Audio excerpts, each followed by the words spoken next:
Om Swastiastu, Assalamualaikum warahmatullahi wabarakatuh. Salam nama budaya, salam kebajikan, dan salam harmoni. Kami dari kelompok 1 akan memaparkan atau mempresentasikan materi pengembangan teknologi, media, dan strategi pembelajaran. Sebelum ke materi, izinkan saya akan memperkenalkan anggota kelompok terlebih dahulu. Yang pertama ada KDR Lestari dengan NIM 2211031575. Dan yang kedua ada Gusti Putulan Fitriani dengan NIM 2211031577. Dan yang ketiga ada Kadek Widiade dengan NIM 2211031621. Dan yang terakhir saya sendiri, Kadek Albi Winata dengan NIM 2211031257. Kami paparkan pada presentasi hari ini.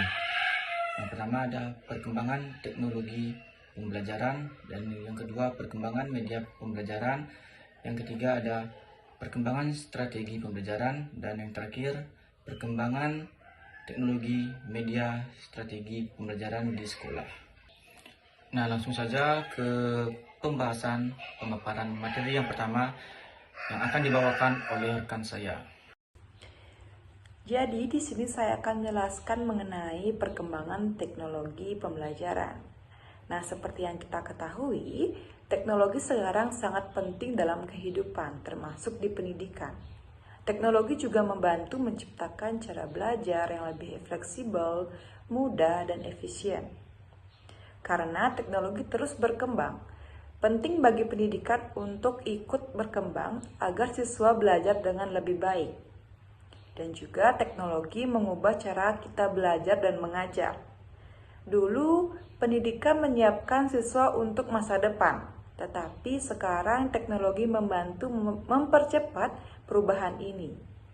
Dengan teknologi, proses belajar bisa lebih efektif melalui perencanaan dan evaluasi yang lebih baik. Dan yang terakhir, dengan teknologi, guru dan siswa juga bisa belajar di mana saja dan kapan saja. Teknologi bukan hanya alat, tetapi bisa mengubah cara kita belajar.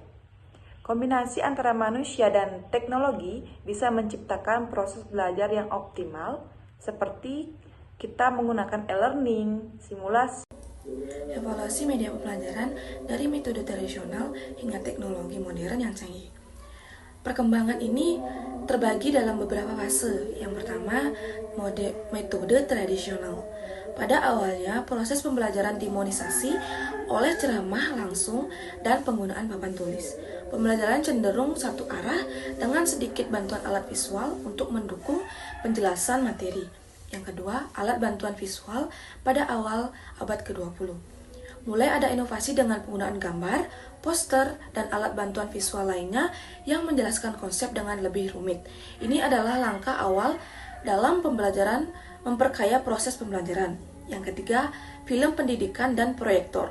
Penemuan film pendidikan dan penggunaan proyektor membuat dimensi baru di mana siswa bisa memahami materi dengan lebih mudah melalui menggabungkan gambar bergerak. Dan keempat, televisi dan video.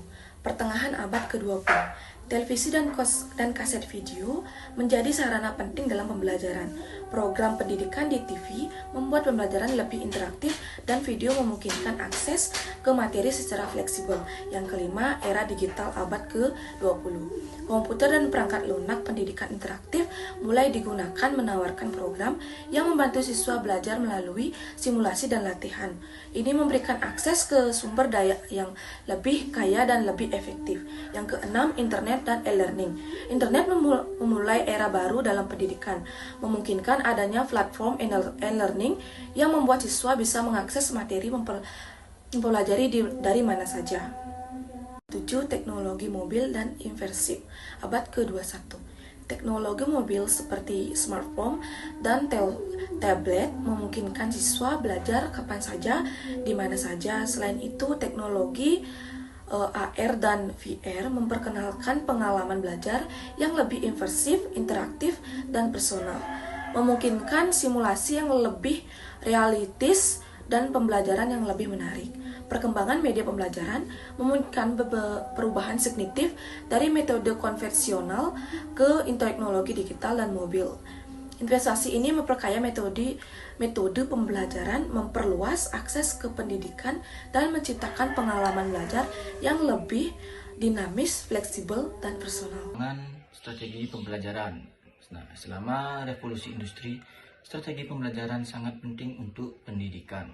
Dalam dunia pendidikan dibutuhkannya strategi instruksional yang mendorong pengembangan siswa. Strategi-strategi ini dapat membantu siswa mengembangkan pemikiran kritis mereka dengan menggunakan teknologi dalam pendidikan. Terdapat beberapa strategi untuk membantu siswa mengembangkan pemikiran kritis mereka menggunakan teknologi di pendidikan. Yang pertama, memanfaatkan lingkungan belajar virtual. Dengan menyediakan lingkungan belajar virtual yang menarik, di mana siswa dapat secara aktif terlibat dalam debat, sesi tanya jawab, ataupun proyek kelompok. Yang kedua, pengembangan konten digital interaktif untuk membantu mengajarkan mata pelajaran yang sulit dengan membuat konten multimedia seperti animasi, simulasi, dan menggabungkan komponen interaktif seperti kuis online. Yang ketiga, augmented reality atau AR dan simulasi virtual atau virtual reality atau VR. Menyediakan augmented reality atau simulasi virtual untuk membantu siswa merasakan ide-ide abstrak dengan lebih autentik atau merasakan secara lebih nyata dengan menggunakan teknologi.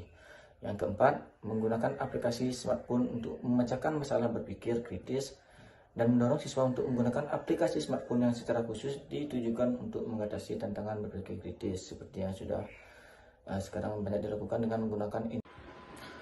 Nah, baik, di sini saya akan membawakan materi tentang perkembangan teknologi, media, strategi, dan pembelajaran di sekolah. Nah, perkembangan teknologi, media, dan strategi pembelajaran di sekolah di Indonesia telah mengalami perubahan yang signifikan dalam beberapa tahun terakhir. Nah, digitalisasi telah menjadi arus utama dalam dunia pendidikan, mengubah cara guru mengajar dan siswa belajar. Nah, sekolah-sekolah di perkotaan mulai mengadopsi teknologi seperti proyektor, komputer, dan akses internet untuk mendukung proses pembelajaran. Namun, pentingnya untuk dicatat bahwa adopsi teknologi ini tidak merata di seluruh Indonesia. Dengan sekolah-sekolah di daerah terpencil masih menghadapi keterbatasan akses terhadap infrastruktur teknologi dasar. Jadi, selanjutnya di sini saya akan membahas tentang yang pertama itu adalah teknologi pembelajaran di sekolah. Nah, jadi perkembangan peran teknologi dalam pembelajaran di sekolah yang pertama itu ada papan tulis interaktif. Nah, yang dimana dapat meningkatkan guru menampilkan materi pembelajaran secara dinamis. Selanjutnya, siswa dapat berinteraksi langsung dengan konten di papan tulis dan mendukung gaya belajar siswa untuk visual dan kinestetik. Yang kedua ada video pembelajaran. Jadi, dapat menjelaskan konsep kompleks melalui animasi dan narasi. Selanjutnya, mendukung pelajaran tentang alam, sejarah, dan budaya. Dan dapat meningkatkan pemahaman melalui visualisasi. Yang ketiga, ada alat bantu untuk siswa berkebutuhan khusus. Ada yang namanya teknologi asistif untuk membantu siswa dengan keterbatasan fisik atau kognitif. Selanjutnya, ada software khusus untuk membantu siswa dengan kesulitan belajar. Yang kedua, ada media pembelajaran di sekolah. Jadi, perkembangan peran media dalam pembelajaran di sekolah yang pertama itu ada memperjelas penyampaian pesan. Jadi, yang dimana untuk mengatasi keterbatasan ruang, waktu, dan daya indera, kemudian memvisualisasikan konsep abstrak. Yang kedua, untuk meningkatkan minat dan motivasi belajar siswa. Nah, yang dimana untuk menyajikan materi secara interaktif dan menarik, kemudian untuk menciptakan variasi dalam metode pembelajaran. Yang ketiga ada mengatasi sikap pasif siswa. Jadi, yang dimana untuk mendorong interaksi langsung antara siswa dengan lingkungan belajar dan meningkatkan siswa belajar mandiri sesuai kemampuan dan minat siswa. Yang ketiga ada strategi pembelajaran di sekolah. Jadi perkembangan peran strategi dalam pembelajaran sekolah yang pertama itu ada meningkatkan efektivitas pembelajaran. Jadi yang dimana strategi pembelajaran yang tepat dapat membantu guru menyampaikan materi dengan lebih efektif dan memudahkan siswa memahami pembelajaran. Yang kedua ada meningkatkan motivasi dan keterlibatan siswa. Jadi yang dimana strategi yang menarik dan bervariasi dapat membuat siswa lebih antusias, dan terlibat aktif dalam proses pembelajaran. Yang ketiga ada mengakomodasi gaya belajar yang berbeda, yang dimana penggunaan beragam strategi memungkinkan guru mengakombinasi berbagai gaya belajar siswa secara visual, auditory, dan kinestetik. Dan yang terakhir atau yang keempat ada membantu pencapaian tujuan pembelajaran. Nah, yang dimana strategi yang sesuai dengan tujuan pembelajaran dapat membantu siswa mencapai hasil belajar yang diharapkan. Baik, sekian penyampaian materi dari saya. Selanjutnya saya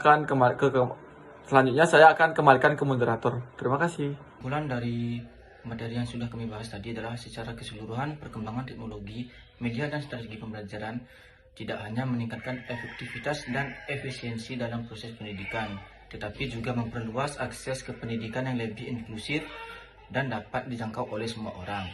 Teknologi memungkinkan siswa dari berbagai latar belakang, termasuk yang berada di wilayah terpencil, untuk mendapatkan pendidikan berkualitas. Selanjutnya kami akan membuka sesi diskusi atau tanya jawab. Bagi teman-teman yang akan mengajukan pertanyaan, silakan untuk mengaktifkan fitur raise hand. Sekian pemaparan materi dari kelompok kami. Saya ucapkan terima kasih dan Om Santi Santi Santi Om.